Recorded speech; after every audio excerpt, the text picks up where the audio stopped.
আশপাশে আরব কান্ট্রিগুলো তাকায় তাকায় ফুটবল খেলা দেখছে, ঠিক আছে?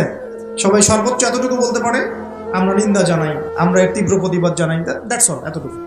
আরবের তেল সব নিয়ন্ত্রণ করে ফেলেছে। আরবের চতুর্পাশে তার প্রতিবেশী রাষ্ট্র স্থাপন করেছে এবং প্রত্যেকটা রাষ্ট্রে সে মুনাফিকদেরকে বসিয়ে দিয়েছে। এত এত কিছু কিভাবে করতে পারছে? কি মনে হয় আপনাদের কাছে? এমনি এমনি নয়, এর সাথে মাসিহুদ দাজ্জালের একটা গভীর সম্পর্ক আছে এবং দাজ্জাল এই ইহুদিদেরকে নিয়েই বিশ্ব শাসন করবে, নবী সাল্লাল্লাহু আলাইহি ওয়াসাল্লাম বলে গেছেন। আর এই ইহুদিরা নবীর যুগে কি হালে ছিল?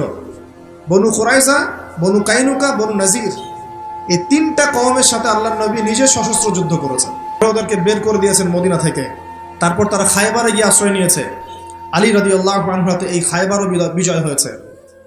সবাইকে বের করার পরে নবীজি ইন্তেকালের কয়েকদিন আগে বলে গিয়েছিলেন, বাকি যারা আছে অবশিষ্ট, এদেরকে তোমরা এই জাজিরাতুল আরব থেকে বের করে দিও। কে বলে গিয়েছিলেন?